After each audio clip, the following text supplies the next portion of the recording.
Coming at you with hard-hitting analysis of every fight on every UFC card.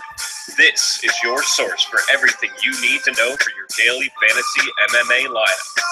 This is Daily Fantasy Knockout. Now here's your host, Drew Dean. As always, thank you for that wonderful introduction, Matt Lapes. It's your host, Drew. I'm here, as always, with my co-host, Josh Stillman. Josh, what's going on today? Not much, dude. Ready for this 3-week break that we're in for. But before we get there, got another awesome night of fights. Ready for this main event. I can't decide who to root for, but I'm definitely looking forward to having a few weeks off to reacclimate. They canceled that Penn card after he pulled out, which is probably really, really good for him.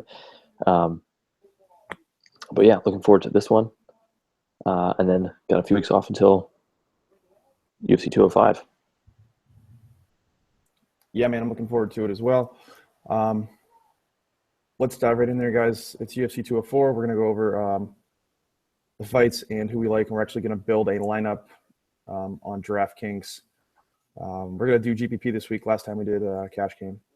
And did we brick last time? I can't remember. Yeah, our cash. Yeah, we did. I think our cash line didn't work out too well. We bricked everywhere. It's because Smolka lost. I forget what else happened. Smolka got choked out by that dude from the Ultimate Fighter. Yeah, Brandon Moreno. Anyway, you win some, you lose some. Sorry, I'm putting my freaking tagline in here. On there? So what do we got first? We got Lucas I got the first fight Sayuski and Mark Diakisi. Yeah, so I like Diakisi in this fight. This guy's an up-and-coming prospect. He's from England. He is 9-0, and he is currently the reigning defending lightweight champion in BAMMA. He's since defended the strap twice. I'm sorry. There's a lot of potential for this kid. He's got the makings to be a relevant fighter. He's a very exciting striker. He throws awkward, powerful strikes, kicks from all sorts of angles. As he's progressed through his fights, though, he has polished up and became a little more technical as he's gained more experience and training. He's got big power in his hands. He's learning the art of the finish. He's finished his last two fights. His last fight, he finished in like a minute and a half with a nice overhand right. Knocked him out clean.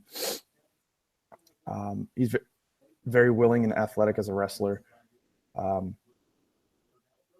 He throws, like I said, all sorts of wild, exciting kicks, strikes, and then he uses his athleticism to change levels and shoot for the takedown. Sayuski, he is 0-2 coming into the UFC, coming off losses to Nick Hines, Gilbert Burns. Here's a guy that he's going to prefer a wrestling style exchange. Does a really good job controlling the octagon. He pushes forward. He kind of plods forward.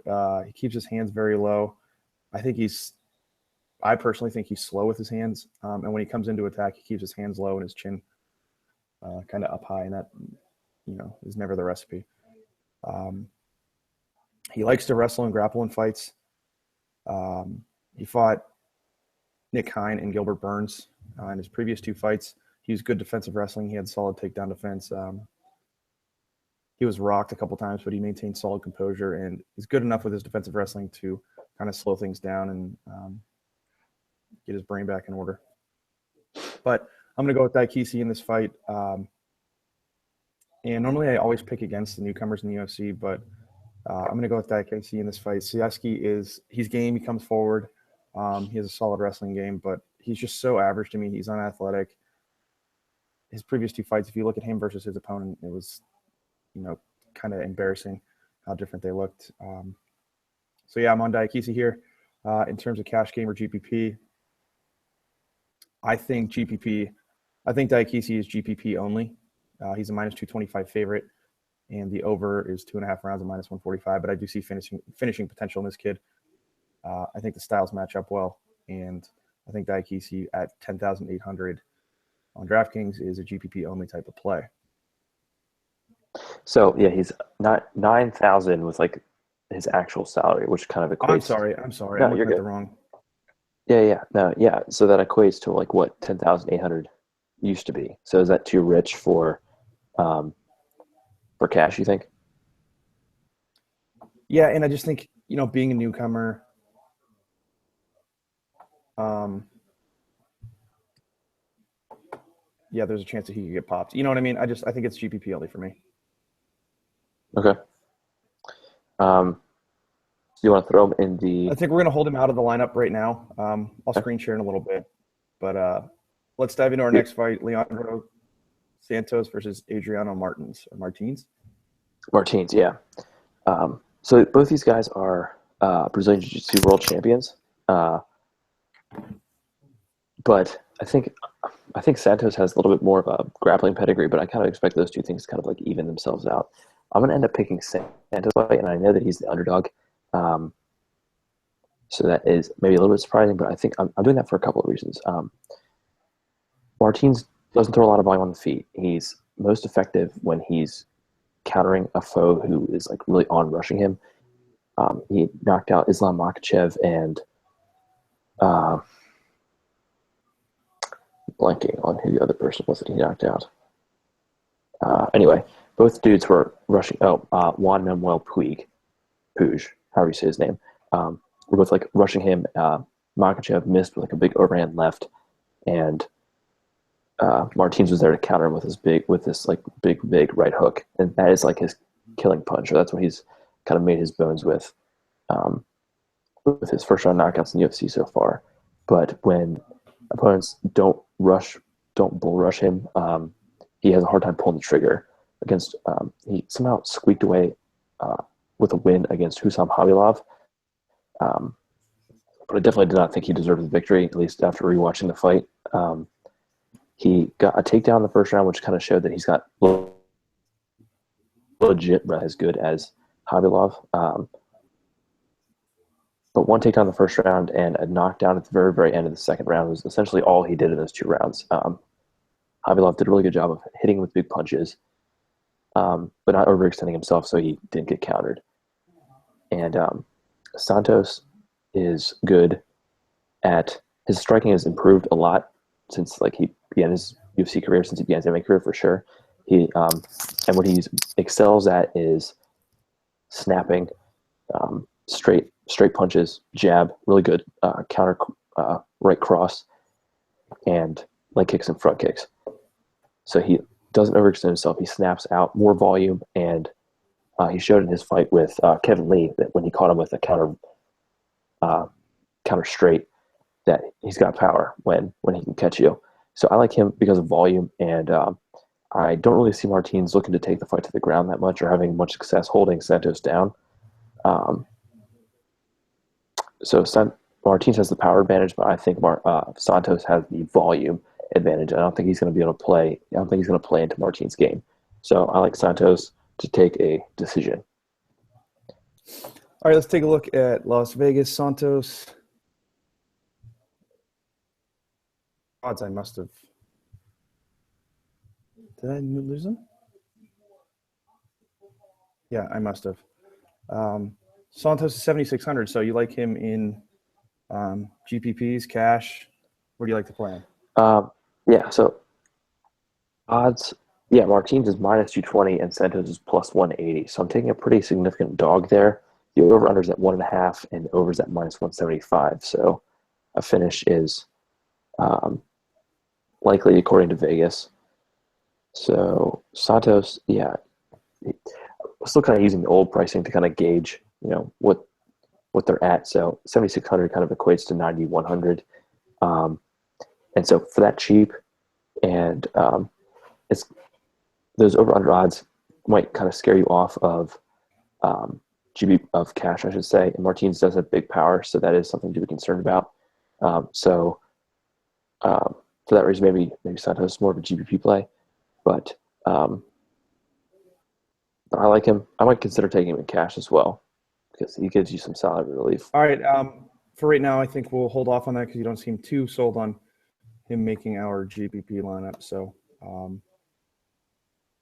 we'll move on to the next fight, which is me, and that is Danny Roberts versus Mike Perry. Perry guy, he kind of reminds me of Cody Garbrandt just by his look and everything, but he's nowhere near that. Just twisted.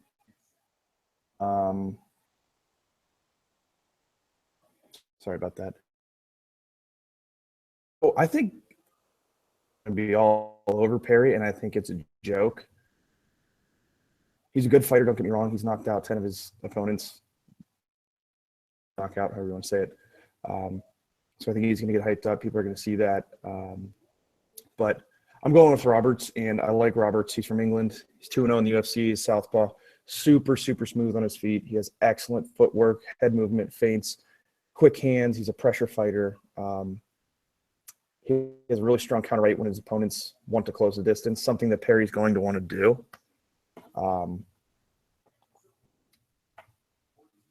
His clinch game is strong. He fought Dominic Steele and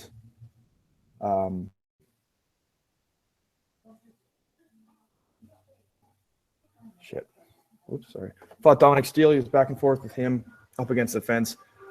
Steele used his weight and size advantage really well to wear on Roberts. So I couldn't get the best read on his clinch game in that fight.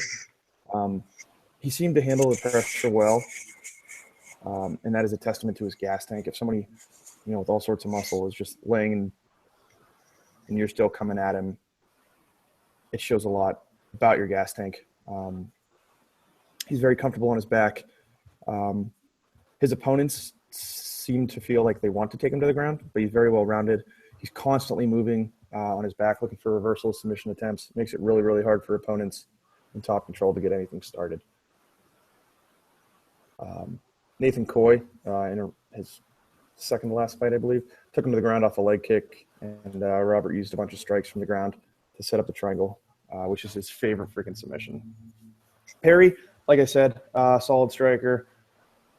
I'm a blue belt in jiu-jitsu, but a black belt with these hands. He's undefeated. He's really small frame for a welterweight. So, hold on, where else am I?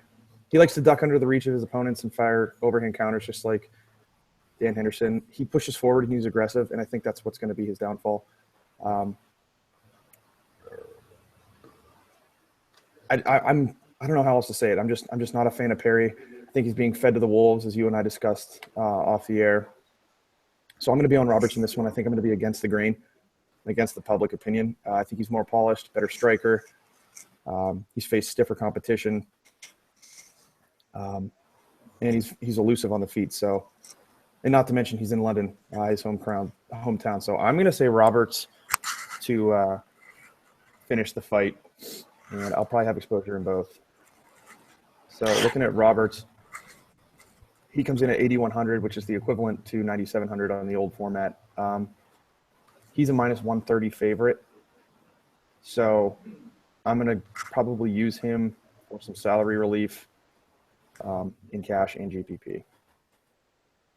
Okay, but Perry warrants exposure in GPPs as well, you said? Yes, absolutely. I'm sorry, I should have made that clear. No, you did. Cool. Good stuff. We going to start building a lineup, or you want to hold off a little bit more? No, man, I'll let me share the screen here.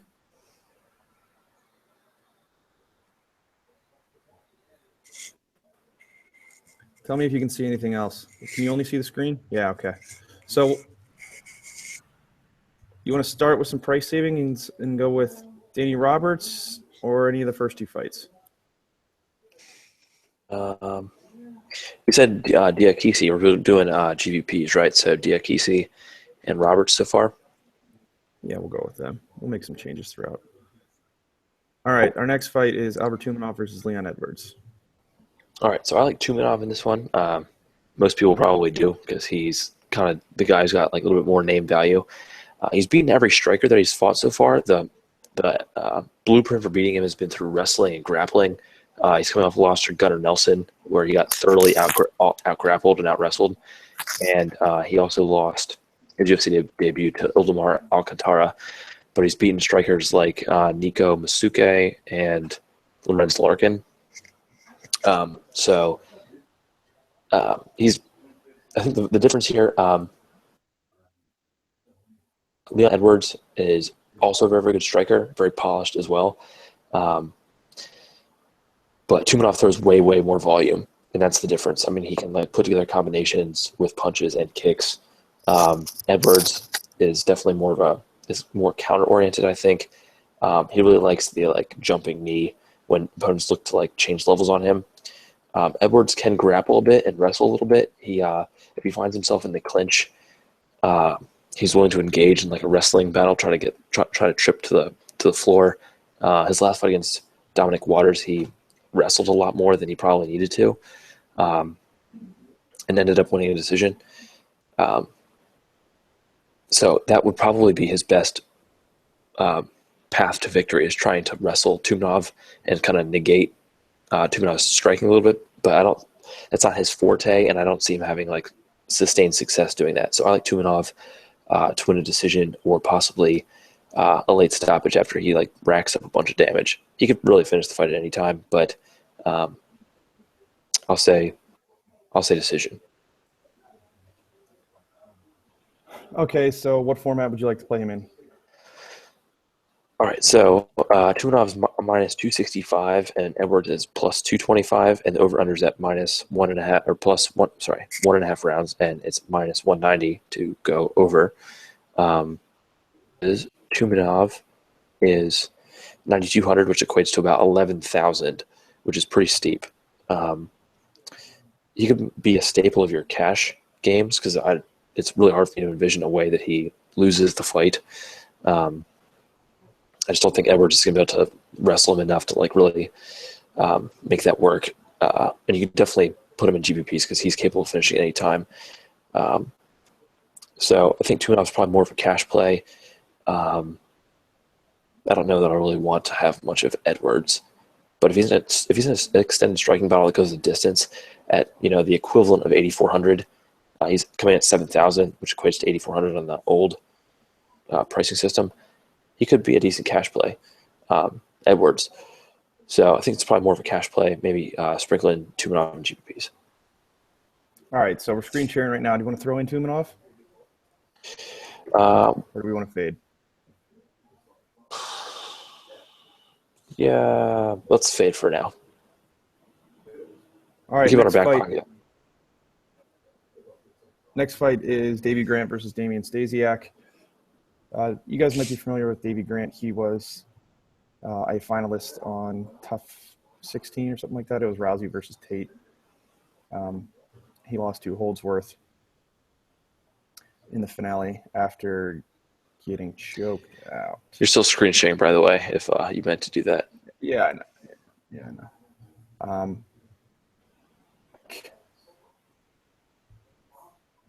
I like Grant in this fight. Both of these guys prefer to take it to the ground. Stasiak. Rogan described him as an elusive fighter. I describe him as an average striker on the feed. He uses a spinning back kick. That's the only exciting thing in his arsenal. He does set up strikes to get the fight to the ground, and that's where he thrives. He's very, very active in top control. He's a submission specialist. He's a takedown artist who wrestles, grapples his way to victory. 6 of his 10 career wins come by submission. And he does a good job of maintaining his pace and keeping the fight at his pace. And the only 3 times he's ever lost, they've come by decision. Grant, he's like I said, tough 18 finalist, 10-2 record. He's won 70% of his fights by submission. He prefers to take the fight to the ground as well. He's a submission machine. If the fight goes to the ground, he usually is going to have the advantage. I'm kind of surprised. He only averages 0.68 takedowns. So maybe he doesn't look for the takedowns, but when the fight is on the ground, that's where he does thrive. He's really accurate with his punches. He averages 4 significant strikes per minute at 58.8%. On his feet, he likes to throw leather. after his first fight with Holdsworth, he fought, I forget who he fought, but he's clean, he's smooth on his feet, he's a good ground game, transition, submission, he's an all-around fighter. So with both of these guys looking to finish the fight on the ground, it's going to be a grappling and wrestling affair. It basically comes down to who dictates the fight, and I could see this fight going either way. I'm going to side with Grant on this one. Oh, sorry, yeah. I hate you. I'm going to go with Grant on this one. He's going to be fighting in his hometown, and he's got the advantage on the feet. We'll call it a wash on the ground, so I'm going to take Grant first via decision. All right, so we got Grant at minus 185, and Stasiak comes back as plus 160. The over-under is at 2.5 rounds. Can't keep saying that wrong. 2.5 rounds, and the over is at minus 185. So this one, they like to go the distance. Salaries. Okay, so this looks more like a cash. Okay. Grant comes in at 10,005. Stasiak, is that who he's fighting? Yeah. 88. 89, 88. Okay. On the old system. Yeah, shit, sorry. He's 88, Grant's 8,800 and Stasiak's 7,200. Yeah, guys and sorry, that's gonna take a while to get used to the new pricing. Yeah. So you're I'm gonna fade these guys. I'm gonna fade them in GPPs solely because I think it's gonna be a grinding affair. It's gonna go the distance. So the GPPs, we're trying to give a little more background on why we like these guys. Who have upside to finish. Like, you don't want a guy that most likely is going to go all 3 rounds. Like, you want those bonus points. That's how you're going to make money in the GPP tournaments. So I don't see a finish here. You can play these guys in cash. I wouldn't hate it either way. But in terms of our GPP lineup, we're out. All right, so we got Font and Entwistle next. Speaking of GPPs, this is straight GPP play. You can play both sides for sure because Entwistle's MO is well known at this point. In 3 UFC fights, he's not gotten out of the first round, I don't think. He dives on leg locks, and if that works, then he gets the first round submission with a heel hook or something. If it doesn't work, then he gets his face smashed in by a dude who can defend the leg lock. And that's happened 2 out of 3 times that he's fought. He's gotten 1 leg lock win in the UFC, and so he sort of dictates where the fight goes with that strategy. So I kind of see the same thing happening here. We haven't seen, until we see Entwistle try to employ some kind of different strategy, we have to kind of assume that he's going to go ahead and try to dive on leg locks. Font, I think, should be able to defend that. He's tall and long and has long legs, which could be dangerous, but he's not shown to be particularly susceptible or lacking focus. I think that he should be able to defend the leg lock and pound his way to a first round knockout. So I'm picking Font. He is the minus 325 favorite, so nothing surprising there. Entwistle's plus 265.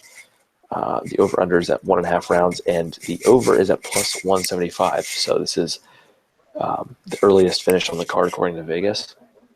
Font comes in at 9,300, which equates to about 11,100 on the old scale.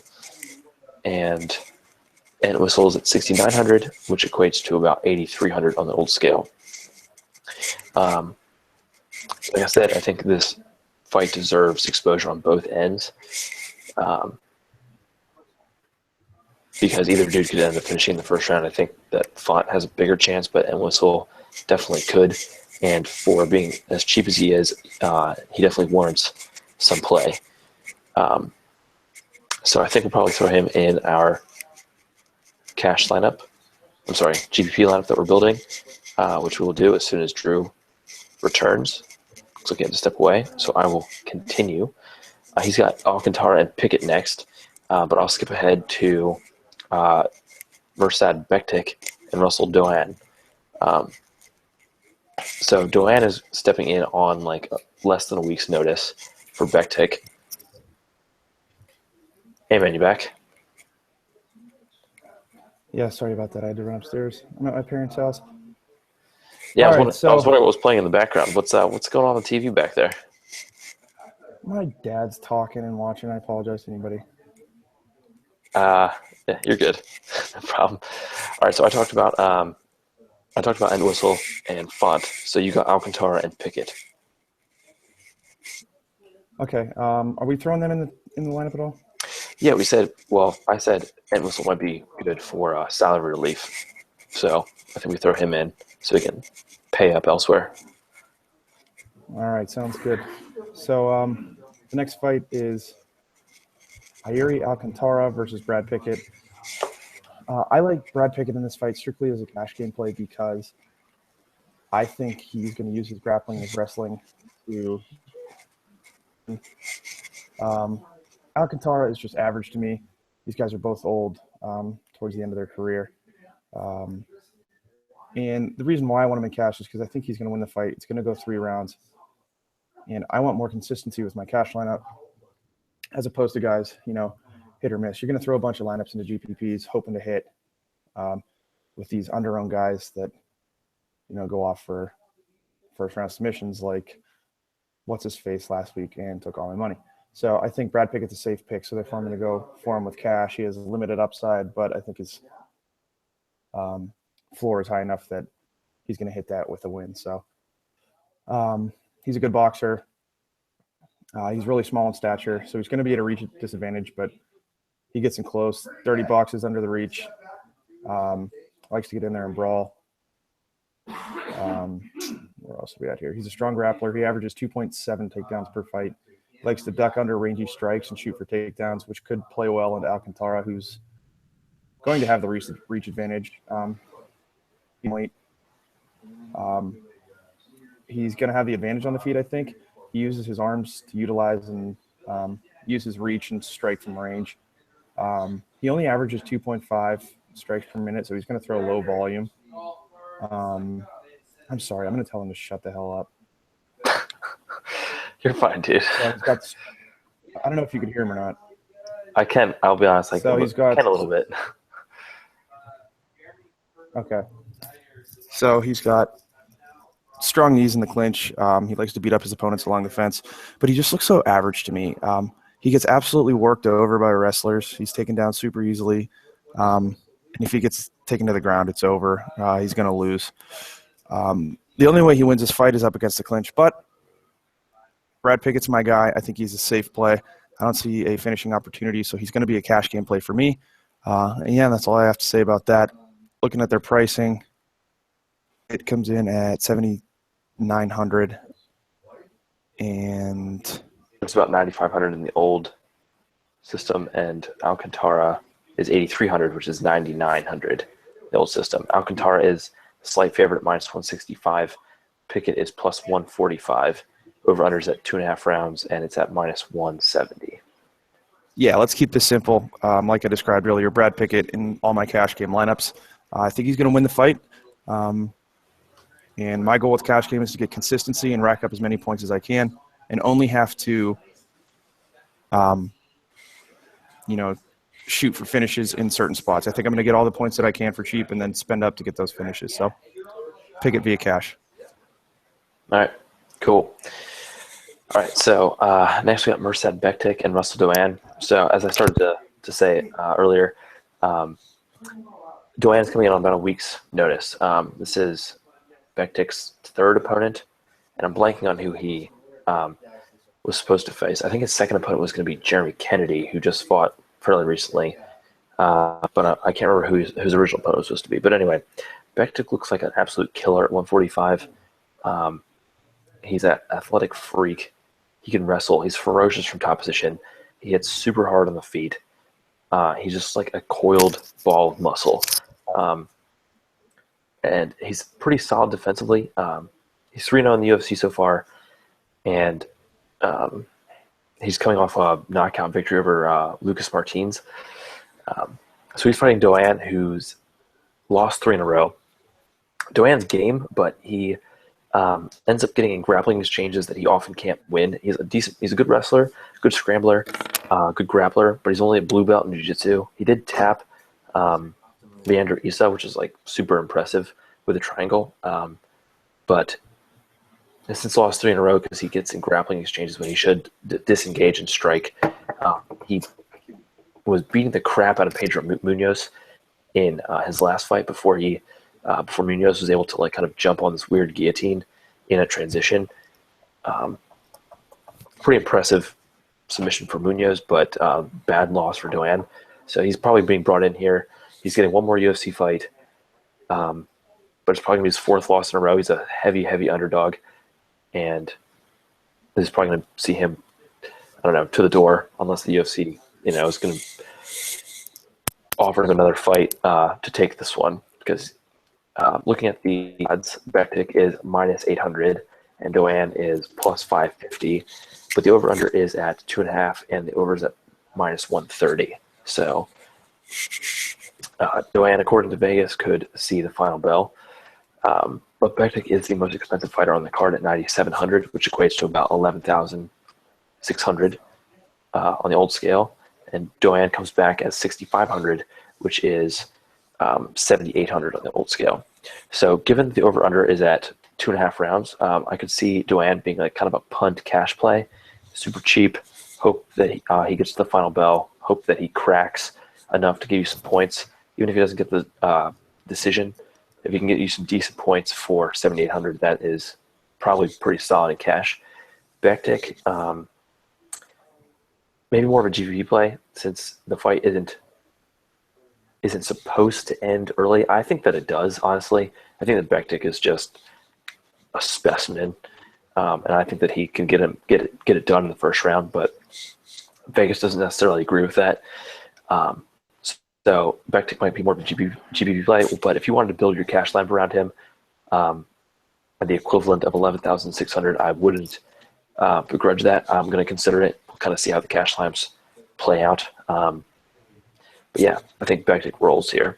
Unfortunately, I like Doan. He's exciting, but he's up against it here. He's also moving up in weight, which I forgot to mention. He's moving up from bantamweight to featherweight, and that's going to be rough for him. All right, so are we going to throw Bektic in there, or? I don't know if we could fit him, honestly. When we talked before going out, yeah, let's leave him out for now. We might make some changes here, but okay, so I'll dive into the next fight here. It is the heavyweights. Stefan Struve? Yep. Yeah, it's my dude Stefan Struve versus Daniel Omielchik or something like that. Typical, heavyweights just scream GPP, and I think that theory applies here. Stefan Struve is a long, lengthy fighter, but I'm going to go Daniel Omielchik. I don't know how to say it. I apologize to him and everybody.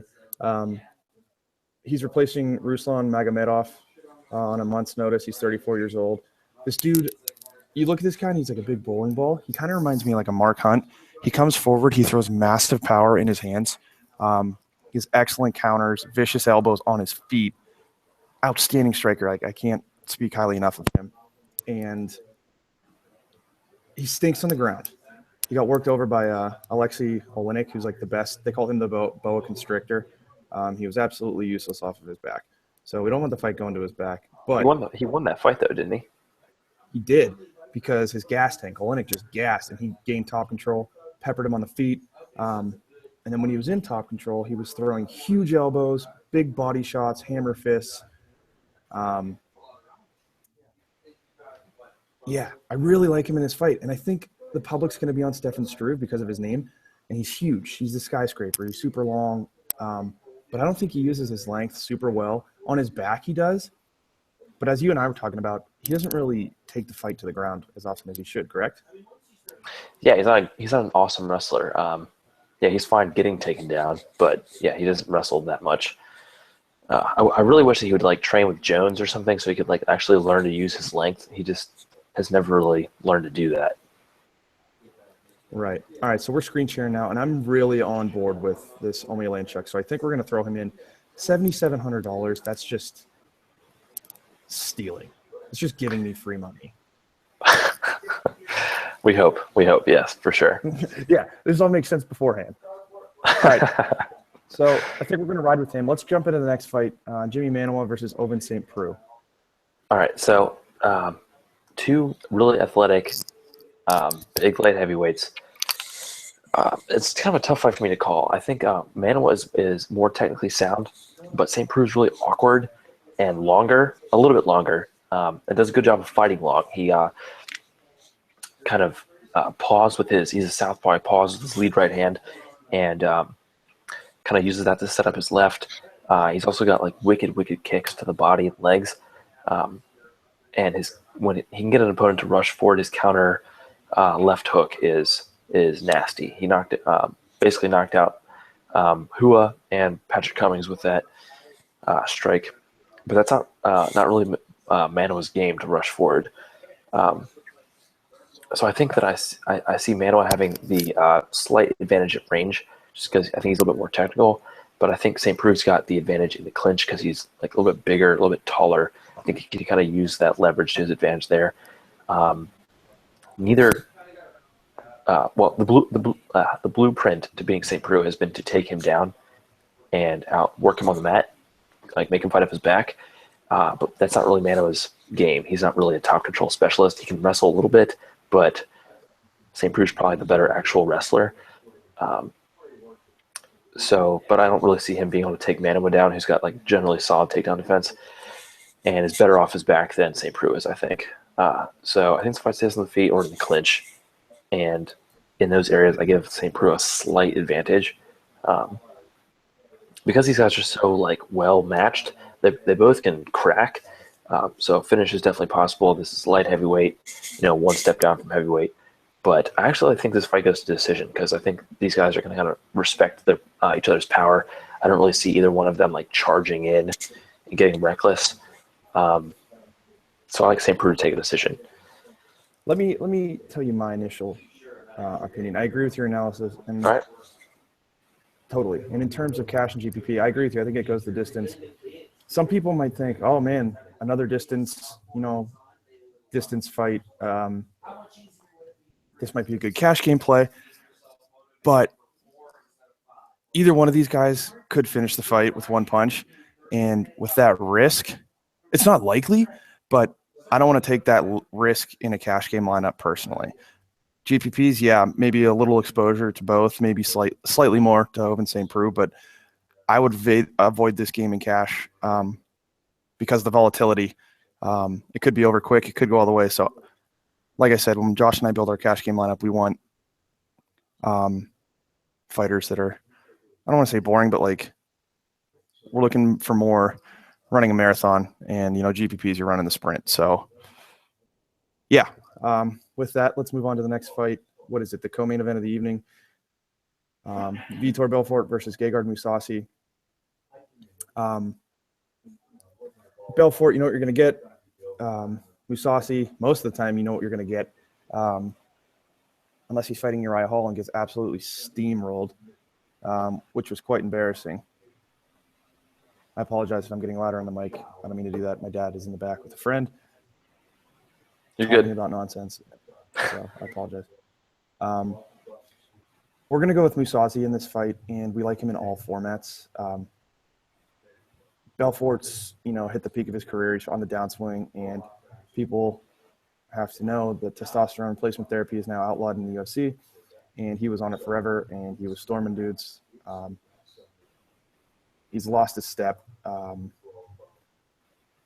He's most dangerous in round one, and Josh is going to go over the line here in a second. He brought up a good point earlier.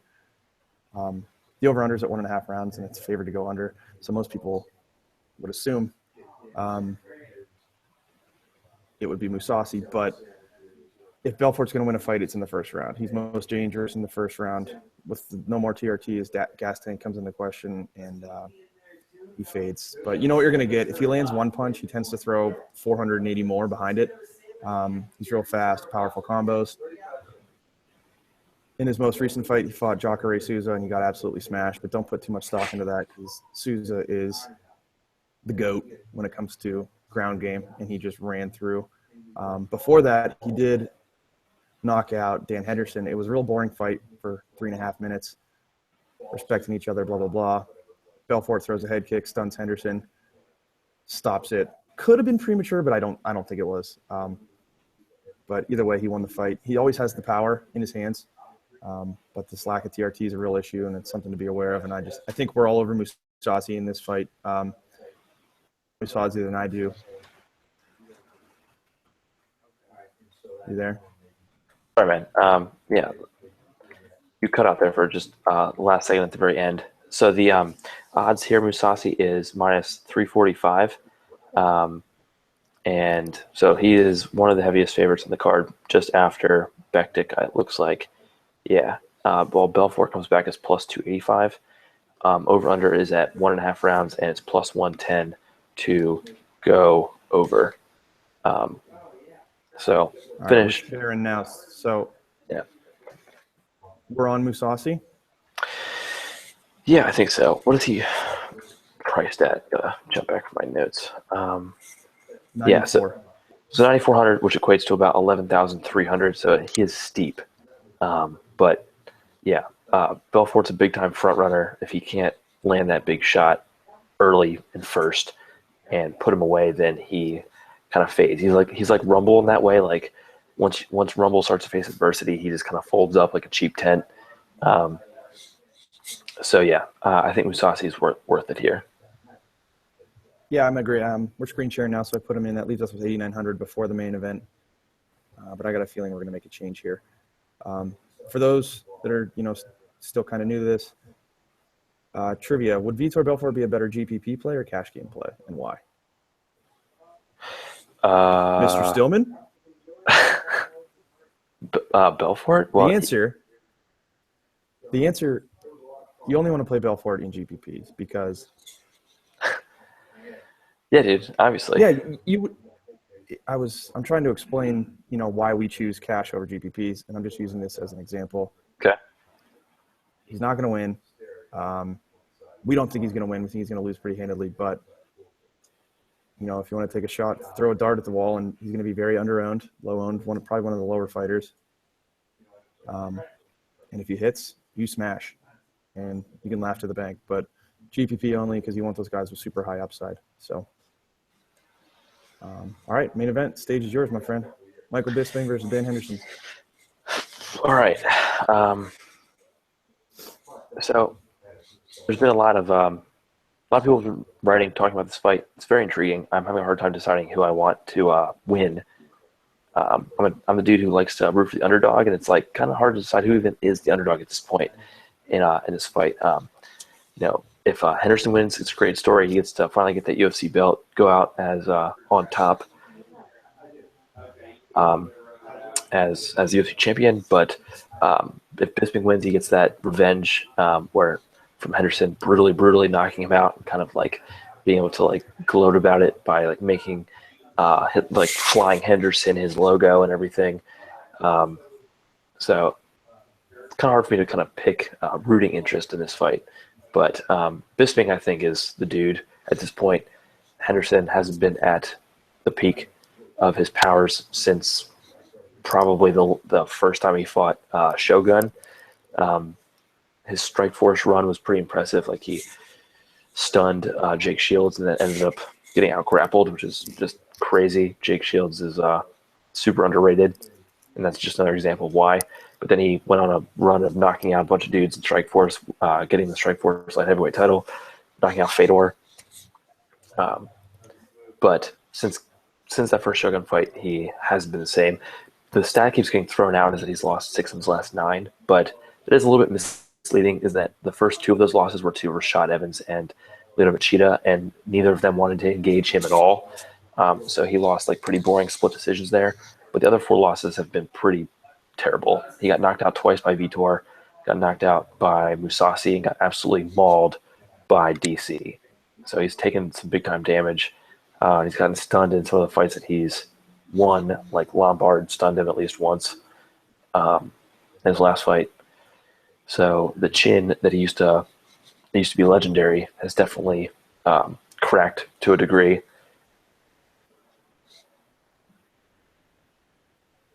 You hear that? Is that me? No, I don't hear a thing, man. You're good. No, there's definitely some kind of noise coming from my speakers. That was weird. Okay. Anyway. Bisping, our So, guy? Is that what I'm hearing? yeah, I think Bisping's the dude. He's not in his physical prime either anymore, but he's also gotten technically much, much better. And both he does still have a tendency to get hit more than he should, but he is improving in that area. Like in some of his recent fights, like against Talis Laites, like he's getting clocked cleanly, but he's improving a lot. And working with Jason Perillo, he's getting like he used to be kind of like just this out fighter who would just try to jump in, land a couple strikes, jump back out, jump back in, land a couple strikes without a ton of power behind them, and relied solely on volume. But obviously, showed in the Rockhold fight that he can. He's added some real big time power, especially the left hook. So his defensive improvements, his increased power, his the fact that he's closer to his physical prime than Henderson is, all kind of like lead me to pick Bisping. Obviously, Henderson, if he lands the H-bomb, it could be over like that. But Bisping seems like the more consistent play at this point. He's got gas tank for days. He's going to be landing volume. He knows what he has to avoid with Henderson, and I'm sure that he's got a game plan to avoid that. So I think Bisping, and I think he finishes in like the middle rounds. Yeah, man, I couldn't agree more with you on this one. He's an all-around fighter. He's smart enough to know to stay away from that right hand. He's going to game plan around it. He's so technical on the feet. He gets better with age. Henderson has the overhand, and his gas tank isn't there anymore. He's losing a little bit of power. I agree. So I think Bisping is safe in all formats. I'm going to screen share, and I think we want to get him in this GPP lineup. Okay, so let's add Bisping. Okay, so now we got to trim $200. Who on here do we not like? Obviously Entwistle, but we're going to have to pay down elsewhere. Yeah. We talked beforehand. Who do we have in the other one? I think we had Mano in there to save a little bit.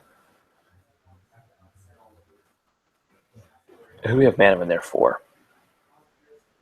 Roberts.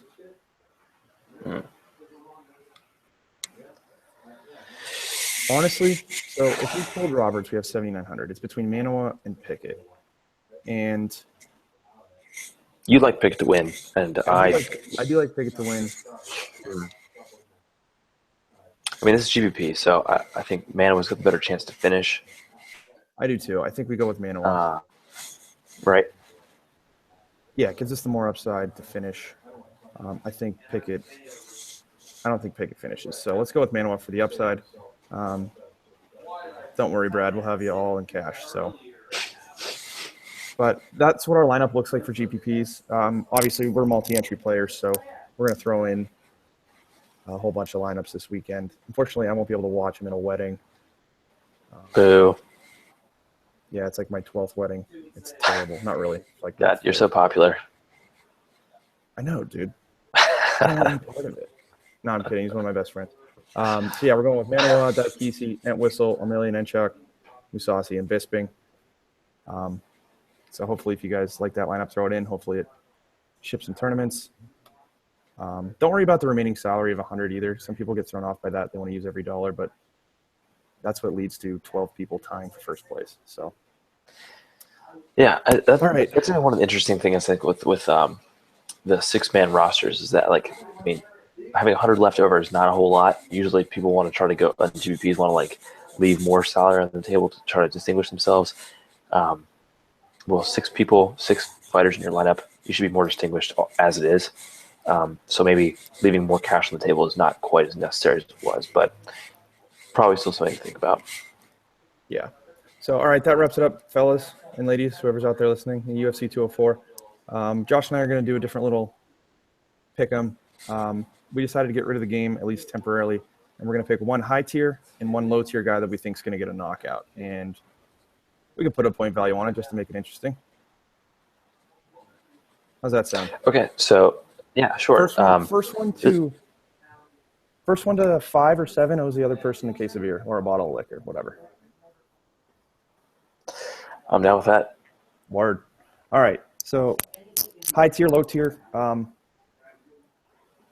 want to go first? You pick, because I want like, this was this new format was your idea, so I want to see what you're kind of thinking here.